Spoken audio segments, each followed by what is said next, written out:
দোলযাত্রা সম্পর্কে নানা রকম কথা প্রচলিত আছে। যেমন দোলযাত্রাকে গৌর পূর্ণিমাও বলা হয়, কারণ শ্রী চৈতন্যদেব 1486 খ্রিস্টাব্দের 18 ফেব্রুয়ারি দোলযাত্রার দিন জন্মগ্রহণ করেছিল এবং পরবর্তীকালে তার জন্ম উপলক্ষে দোল পূর্ণিমা পালন হয়ে থাকে। আবার এটিও প্রচলিত আছে যে এই দোল পূর্ণিমার দিন শ্রীকৃষ্ণ প্রথমবার শ্রীরাধার প্রতি প্রেম অর্পণ করেছিলেন। এই জন্য বৈষ্ণব সম্প্রদায়ের কাছে এই দিনটি ভীষণ তাৎপর্যপূর্ণ।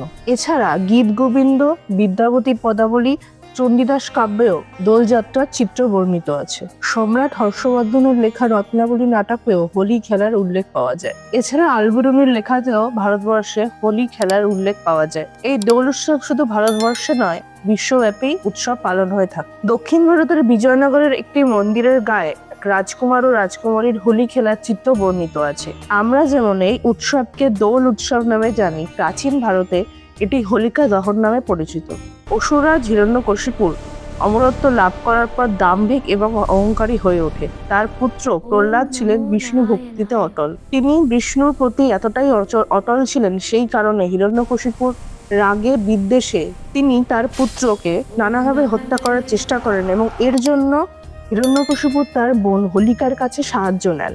হোলিকার কাছে একটি পোশাক ছিল যেটি অগ্নি সংযোগ ঘটাতে ব্যাহত হতো। হোলিকা দাদার সাথে সহমত হয় প্রহ্লাদকে কোলে বসিয়ে অগ্নিকুণ্ডে বসে যান, যাতে প্রহ্লাদ আগুনে পুড়ে মারা যান। পুড়ে মারা যাওয়ার ভয় হোলিকা ছিল না, সেই জন্য তিনি তার ভাইপোকে কোলে নিয়ে বসে পড়েন অগ্নিকুণ্ডে।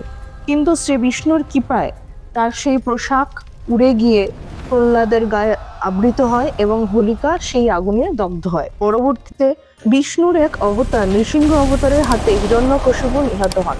স্কন্দ পুরাণে হোলিকা উপাখ্যানে বর্ণনা করা হয়েছে এই কাহিনীটি অশুভ শক্তির বিনাশ ও শুভ শক্তির প্রতিষ্ঠার কথা উল্লেখ করে। ঠিক এইভাবেই সমগ্র বাংলা জুড়ে আজও পালিত হয়ে আসছে হোলিকা দহন, যেটি আজকে আমাদের প্রচলিত দোলযাত্রার আগের দিন ন্যাড়াপোড়া নামে পরিচিত।